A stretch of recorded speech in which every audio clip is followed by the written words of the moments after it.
আল্লাহর রাসূল সাল্লাল্লাহু আলাইহি ওয়াসাল্লাম তিনি আমাদের জন্য আদর্শ। জীবনের প্রতিটি ক্ষেত্রে, সেটা ইবাদতের ক্ষেত্রে হোক বা দুনিয়াবি কোনো কাজকর্মের ক্ষেত্রে হোক, যেটাকে মুআমালাত বলা হয়, সকল ক্ষেত্রেই নবী সাল্লাল্লাহু আলাইহি ওয়াসাল্লাম আমাদের জন্য মহান আদর্শ। রব্বুল আলামিন বলেছেন, লাকাদ কানা লাকুম ফি রাসূলিল্লাহি উসওয়াতুন হাসানাহ, নিশ্চয়ই তোমাদের জন্য রাসূলের মধ্যেই রয়েছে উত্তম আদর্শ। সম্মানিত সুধী, নবী সাল্লাল্লাহু আলাইহি ওয়াসাল্লাম যা করতে বলেছেন, যেভাবে করতে বলেছেন এবং যতটুকু তিনি করতে বলেছেন সেভাবে ততটুকু সেই পন্থাকে অবলম্বন করেই রব্বুল আলামিনের ইবাদত করাটাই হলো সুন্নাহ। আর যখন এর বিপরীতে আমরা কিছু করি, যেটা রাসূল সাল্লাল্লাহু আলাইহি সাল্লাম করেন নাই, করতে বলেন নাই এবং এ ব্যাপারে তিনি মৌন সম্মতিও দেন নাই, সেটাই হলো বিদআহ। যেটা সহিহুল বুখারীতে উল্লেখ রয়েছে, 3 জন লোক গেল, মায়েদেরকে জিজ্ঞেস করলো গিয়ে নবী সাল্লাল্লাহু আলাইহি সাল্লামের ইবাদত কেমন ছিল। তো যখন উম্মাহাতুল মুমিনিন নবী সাল্লাল্লাহু আলাইহি সাল্লামের স্ত্রীগণ যখন উত্তর দিলেন যে এমন এমন, তখন তারা বলে উঠল, ওয়া আইনা নাহনু, আমরা কোথায় যার জীবনের পরের আগের সকল গুনাহ আল্লাহ তাআলা মাফ করেছেন, তার ইবাদতের পরিমাণ যদি এত বেশি হয় তাহলে আমরা কোথায়। তাদের মধ্য থেকে একজন বলে উঠল যে আনা আসুমুদ্দাহার ফালা উফতিরু, আমি সারা জীবন সিয়াম রাখবো, আমি আর কখনো সিয়াম ভাঙবো না। আরেকজন বলল আনা উসাল্লিয়াল লাইল আবাদা, আমি আজীবন রাত্রিবেলায় আর ঘুমাবো না, সারা রাত্রি জেগে আমি সালাত আদায় করব। আরেকজন বলল আমি আর বিবাহ করব না, আমি বিবাহ ছাড়াই আমার এই জীবন কাটিয়ে দিব ইবাদত বন্দেগী করে।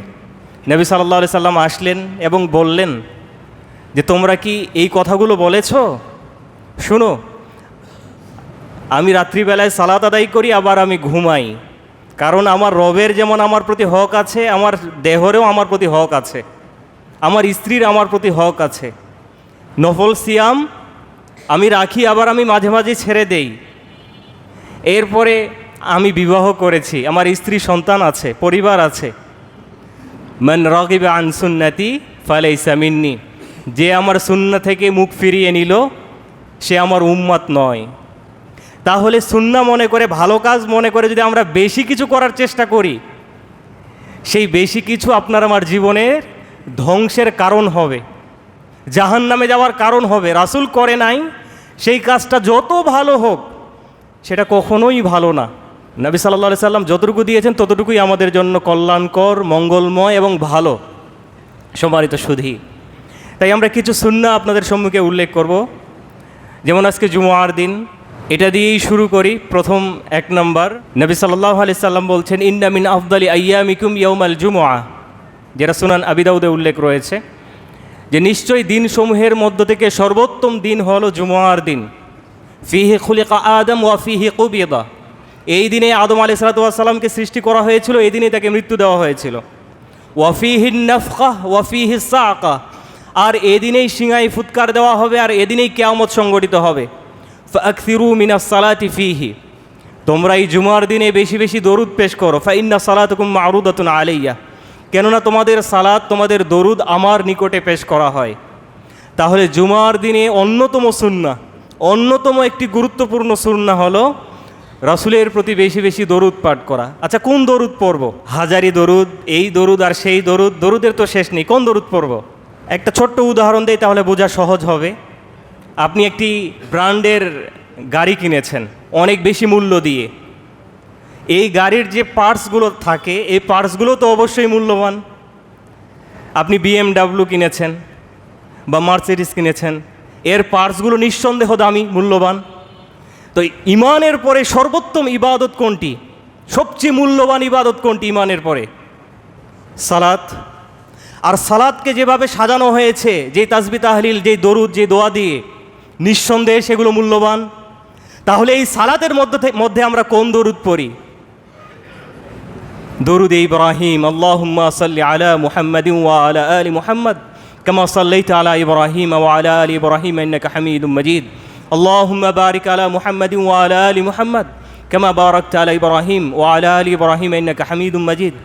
তাহলে যেই সালাত ইমানের পরে সর্বোত্তম ইবাদত, সেই সালাতকে রাসূল সাল্লাল্লাহু আলাইহি সাল্লাম যেভাবে যেই দোয়া যেই তাসবিহ দিয়ে সাজিয়েছেন, নিঃসন্দেহে সেগুলো মূল্যবান, মহামূল্যবান। সুতরাং দুনিয়ার ভিতরে যত দরুদ আছে, সবচেয়ে দামি, সবচেয়ে মূল্যবান, সবচেয়ে গুরুত্বপূর্ণ দরুদ হলো দরুদ ইব্রাহিম। সুতরাং এই দরুদ আমরা জুমার দিনে বেশি বেশি পড়ব। যদি পড়ি তাহলে এই দরুদ নবী সাল্লাল্লাহু আলাইহি সাল্লামের নিকটে পৌঁছে দেওয়া হয়। জুমার দিনের আরও একটি ফজিলত, দ্বিতীয় একটি সুন্নাহ, 2 নম্বর, নবী সাল্লাল্লাহু আলাইহি সাল্লাম বলেছেন, এটাও সুনানে আবি দাউদে উল্লেখ রয়েছে, যে মান গাসসালা ইয়াউমাল জুমুআতি ওয়াগতাসালা, যে ব্যক্তি জুমার দিনে পরিপূর্ণভাবে গোসল করে। যদিও এটার অনুবাদ আরও কিছু ভিন্ন আঙ্গিকেও করা হয়, যে ব্যক্তি নিজেও গোসল করে, নিজের স্ত্রীকেও গোসল করায়, অথবা সহবাসজনিত একত্রিত গোসল করে। এরপরে কি করে? বাক্কারা ওয়াবতাকারা, সকাল সকাল তারা মসজিদের পানে ছুটে যায়। মাশা ওয়ালাম ইয়ারকাব, পায়ে হেঁটে যায়, কোনো বাহনে চড়ে না, উঠে না। ওয়াদানা মিনাল ইমাম ফাস্তামা ওয়ালাম ইয়ালগু, ইমামের কাছে বসে খুতবা শ্রবণ করে, কোনো কথা বলে না। কানা লাহু কুল্লু খুতওয়াতিন আমালু সানাতিন, বাড়ি থেকে নিয়ে মসজিদ পর্যন্ত তার প্রতিটি পদক্ষেপে, প্রতিটি ধাপে আমালু সানাতিন, 1 বছরের সওয়াব। 1 বছরের কিসের সওয়াব?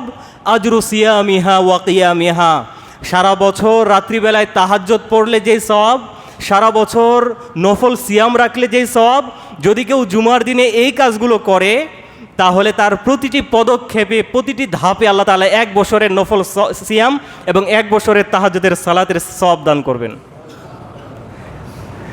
3 নম্বর, আমরা ব্যাখ্যা বিশ্লেষণ করব না, বললে বেশি বলা সম্ভব হবে না। 3 নম্বর, সালামের বিস্তার ঘটানো। একজন মুসলিমের উপরে আরেকজন মুসলিমের 6টি অধিকার রয়েছে, হক রয়েছে। তার মধ্য থেকে অন্যতম হলো দেখা হলেই সালাম দিতে হবে। নবী সাল্লাল্লাহু আলাইহি সাল্লাম বলছেন, তোমরা ততক্ষণ পর্যন্ত জান্নাতে যেতে পারবে না, লা তাদখুলুল জান্নাতা হাত্তা তুমিনু, ততক্ষণ পর্যন্ত কেউ জান্নাতি হতে পারবে না, জান্নাতে যেতে পারবে না যতক্ষণ না সে ঈমানদার হয়।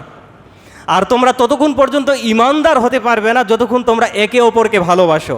মুসলিম মানেই আমি কারো ভালো না চাইলেও তার ক্ষতি করব না, এটা হচ্ছে মুসলিমের দায়িত্ব। সে আরেকজন কাকে ভালোবাসবে, আরেক মুসলিমের সুখে সে সুখ অনুভব করবে, আরেক মুসলিমের কষ্টে সে কষ্ট অনুভব করবে। এজন্য ততক্ষণ পর্যন্ত ঈমানদারি হতে পারবো না আমরা যতক্ষণ না আমরা একে অপরকে ভালোবাসি। আর আল্লাহ রাসূল বলছেন, আওয়ালা আদুল্লুকুম ইদা ফালতুমুহু আহাবাবতুম, আমি কি তোমাদেরকে এমন একটি কাজের কথা বলে দিব না যেটা করলে তোমাদের পরস্পরের মাঝে ভালোবাসা সৃষ্টি হবে, তৈরি হবে? আর সেটা হলো আফসুস সালাম বাইনাকুম, তোমরা সালামের বিস্তার ঘটাও। যাকেই দেখবে সালাম দিবে, সে কোন শ্রেণীর, কোন গোত্রের, কোন বর্ণের, কোন ভাষার, এগুলো দেখার সুযোগ নেই, সালাম দিতে হবে। তবে কিছু প্রশ্ন থেকেই যায়।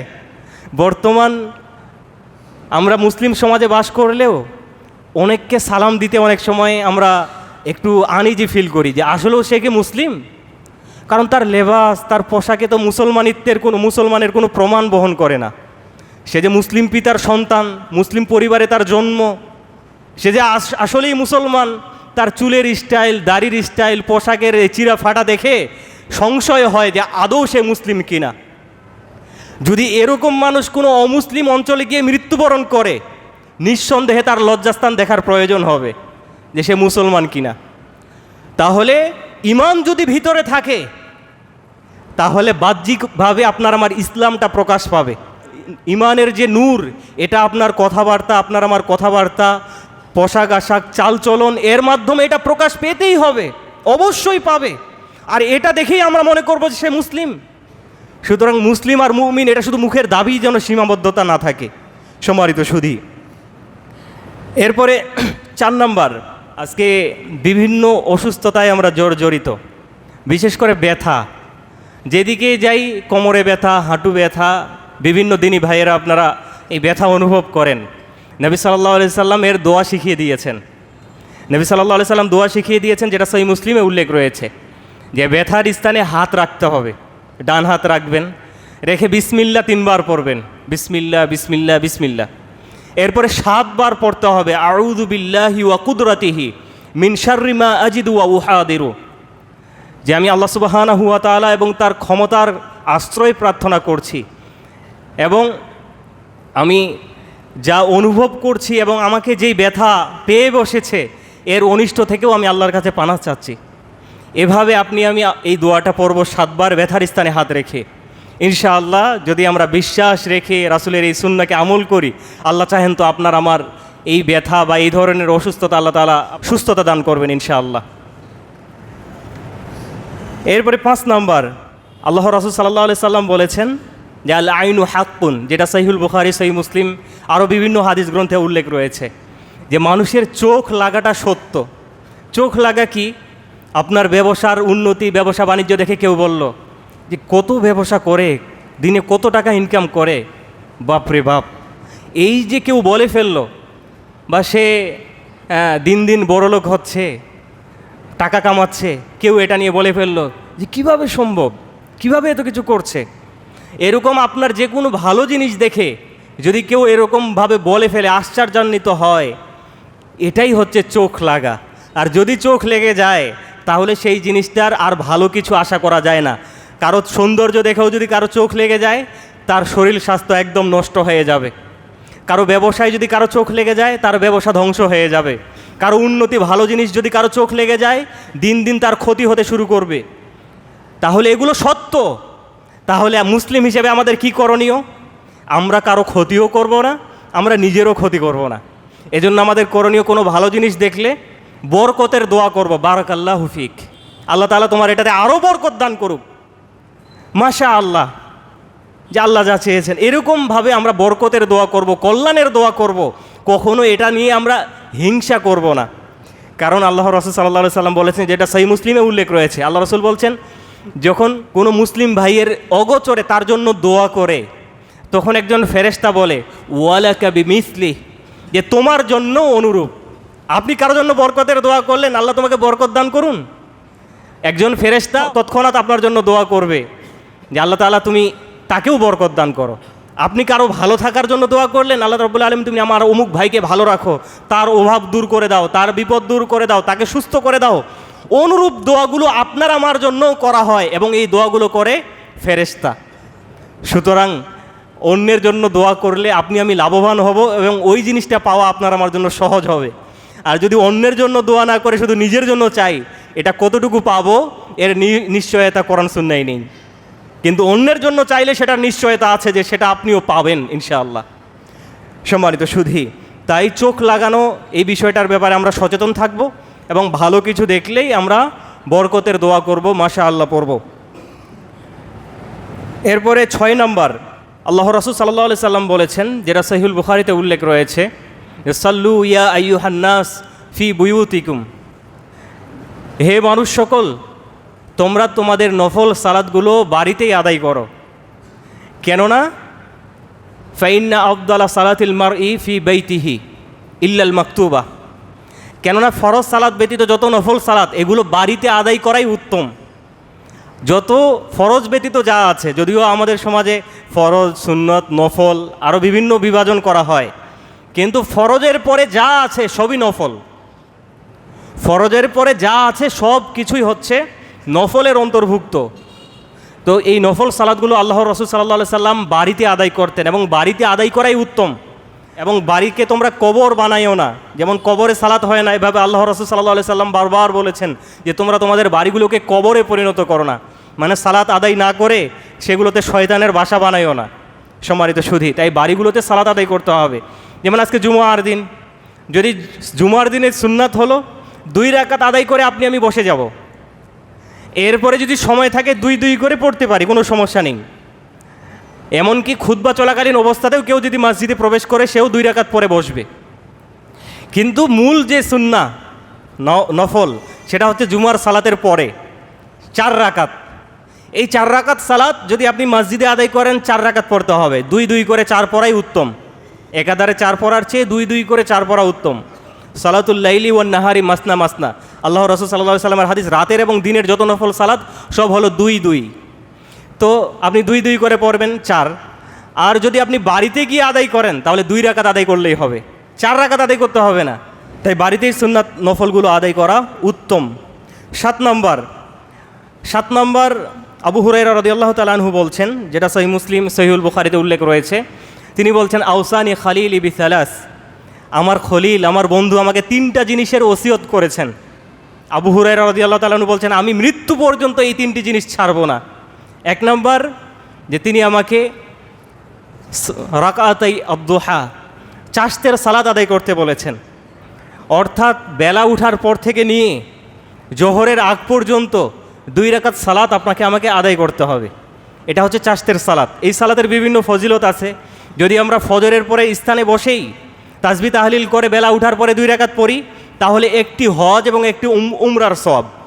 আবার যদি আমরা এমনিতেই বেলা উঠার পরে বাড়িতেই বা যে কোনো স্থানে যদি পড়ি, তাহলে আপনার আমার শরীরের যে 360টি জোর আছে, এর প্রত্যেকটার সাদাকা আদায় করা হয়ে যায়।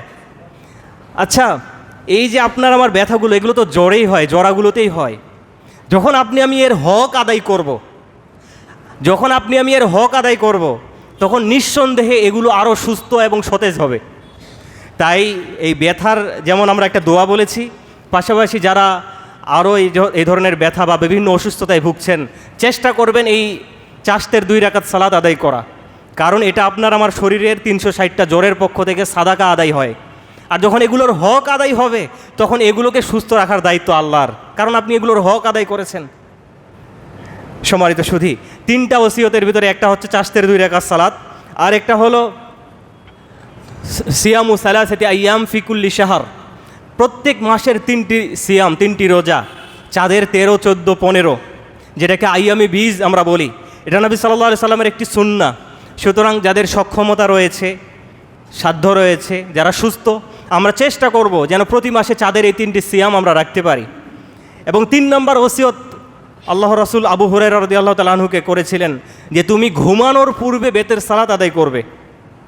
সম্মানিত সুধী, বেতের সালাত সহিহুল বুখারীতে উল্লেখ রয়েছে, মা আয়েশা রাদিয়াল্লাহু তাআলা আনহাকে জিজ্ঞেস করা হয়েছিল, আল্লাহ রাসূল সাল্লাল্লাহু আলাইহি সাল্লাম বেতের সালাত প্রথম রাতে পড়তেন নাকি শেষ রাতে পড়তেন? মা আয়েশা উত্তর দিয়েছিলেন যে তিনি কখনো প্রথম রাতে আদায় করতেন, কখনো শেষ রাতে আদায় করতেন।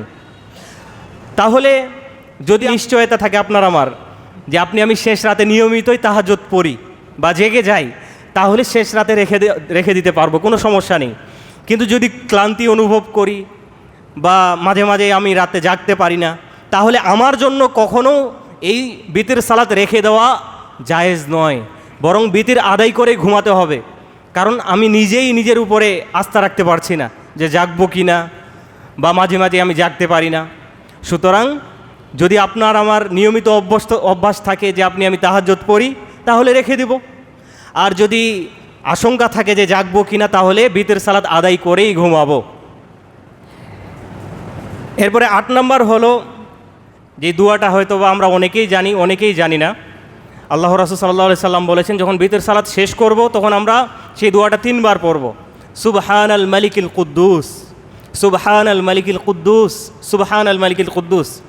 এবং বিতির সালাতের সুন্নতি কেরাত যদি 1 রাকাত পড়ি, তাহলে সূরা ইখলাস বা কাফিরুন অথবা সূরা আলা। আর যদি 3 রাকাত পড়ি, তাহলে এই 3 সূরা দিয়েই পড়তে হবে। আর বিতির সালাত 1, 3, 5, 7, 9 যেটাই পড়তে পারবো ইনশাআল্লাহ। তবে বিতিরের মাঝখানে বৈঠক করা যাবে না, বৈঠক ছাড়াই আমাকে একাধারে 1 রাকাত বা 3 রাকাত 5 রাকাত যেটাই আদায় করি সেটা আদায় করতে হবে। এবং বিতির সালাতের কুনুত পড়লেও হবে, না পড়লেও হবে। কুনুত রুকুর আগেও পড়া যায়, রুকুর পরেও পড়া যায়। যদিও যখন বদদুয়ার জন্য করা হয়, কাফের মুশরিকদের জন্য, তাদের জন্য একটা পদ্ধতি। আবার বিতির সালাতের জন্য রুকুর পরে আমরা পড়ি, এটা বুখারীতে রয়েছে। সুতরাং এই কুনুত যারা জানি না, কুনুত ছাড়াই আমরা 1 রাকাত বা 3 রাকাত আদায় করতে পারবো, কোনো সমস্যা নেই। এবং আল্লাহ রাসূল সাল্লাল্লাহু আলাইহি সাল্লাম বলেছেন যে ইন্নাল্লাহা বিতরুন ইউহিব্বুল বিতরা, আল্লাহ সুবহানাহু ওয়া তাআলা বেজোর, তিনি বেজোরকেই ভালোবাসেন। সুতরাং এই বিতির সালাতের আপনাকে আমাকে হিফাজত করতে হবে, হিফাজতকারী হতে হবে। সম্মানিত সুধী, আমরা এই কয়েকটি বিষয় আজকে এখানেই সমাপ্ত করতে চাচ্ছি। বাকি পয়েন্টগুলো আমরা প্রায় 30টা পয়েন্ট রয়েছে, আমরা 9 থেকে 10টা আপনাদের সম্মুখে উল্লেখ করেছি। আল্লাহ তাআলা আমাদেরকে এই সুন্নাহগুলির প্রতি আমল করার তৌফিক দান করুন। আল্লাহ সুবহানাহু ওয়া তাআলা আমাদেরকে রাসূলের প্রতিটি সুন্নাহর ক্ষেত্রে আপনাকে আমাকে আরও আন্তরিক, আরও যত্নবান হয়ে রাসূলের প্রতি ভালোবাসা মুখে নয়, যেন তার সুন্নাহগুলিকে আমি জীবনে বাস্তবায়ন করে তার প্রতি সত্যিকার অর্থে ভালোবাসা প্রদর্শন করতে পারি। আল্লাহ তাআলা আপনাকে আমাকে সকলকে সেই তৌফিক দান করুন। আল্লাহুম্মা আমিন। আকুল কাউলি হাযা আস্তাগফিরুল্লাহ লি ওয়া লাকুম ওয়া লিসাইরিল মুসলিমিন। সম্মানিত সুধী, আজকে আমরা রাসূল সাল্লাল্লাহু আলাইহি সাল্লামের কিছু সুন্নাহ আপনাদের সম্মুখে উল্লেখ করেছি। প্রথমেই আমরা বলেছি যে জুমার দিনে বেশি বেশি দরুদ পড়া 1 নম্বর, এটা রাসূল সাল্লাল্লাহু আলাইহি সাল্লামের কাছে পৌঁছে দেওয়া হয়। 2 নম্বর, যে জুমার দিনে আগে আগে মসজিদে আসা। যদি আগে আগে এসে ইমামের খুতবা শ্রবণ করি এবং কথা না বলি, তাহলে প্রত্যেক কদমে কদমে প্রত্যেক ধাপে আপনার আমার 1 বছরের নফল সিয়াম এবং 1 বছরের তাহাজ্জুদের সালাতের সওয়াব দান করা হবে। 3 নম্বর, আপনাকে আমাকে বেশি বেশি সালাম দিতে হবে, যাকেই দেখব সালাম দেব। 4 নম্বর, শরীরে ব্যথা অনুভব করলে বিসমিল্লাহ বলবো ব্যথার স্থানে হাত রেখে 3 বার। এরপরে আউযু বিল্লাহি ওয়া কুদরাতিহি মিন শাররি মা আজিদু ওয়া উহাদিরু, এটা পড়ব 7 বার। 4 নম্বর। এবার 5 নম্বর, যদি কোনো জিনিস দেখে আমি আশ্চর্যান্বিত হই, বিস্ময়কর আপনার আমার কাছে মনে হয়, তাহলে তার জন্য বরকতের দোয়া করব, যেন আপনার আমার চোখ লেগে সেই ভাইয়ের যেন ক্ষতি না হয়, এজন্য বরকতের দোয়া করব। 5 নম্বর। 6 নম্বর হলো নফল সালাতগুলো, সুন্নাতগুলো এগুলো বাড়িতে আদায় করাই উত্তম, তবে ফরজ সালাত অবশ্যই মসজিদে আদায় করতে হবে। 7 নম্বর, চাশতের সালাত এবং মাসের 3টি সিয়াম এবং ঘুমানোর পূর্বে বেতের সালাত আদায় করতে হবে। এটা আবু হুরায়রা রাদিয়াল্লাহু তাআলা আনহুকে আল্লাহর রাসূল সাল্লাল্লাহু আলাইহি সাল্লাম ওসিয়ত করেছিলেন। এরপর 8 নম্বর, বেতের সালাত আপনাকে আমাকে আদায় করতে হবে। সুন্নতি কিরাত হলো 3টি, সূরা আ'লা, সূরা কাফিরুন আর সূরা ইখলাস। 9 নম্বর হলো যে আপনাকে আমাকে এই বেতের সালাতের শেষে 3 বার পড়তে হবে সুবহানাল মালিকিল কুদ্দুস, সুবহানাল মালিকিল কুদ্দুস, সুবহানাল মালিকিল কুদ্দুস। আল্লাহ সুবহানাহু ওয়া তাআলা আপনাকে আমাকে এই সুন্নাহগুলির প্রতি আমল করার তৌফিক দান করুন। আল্লাহুম্মা আমিন।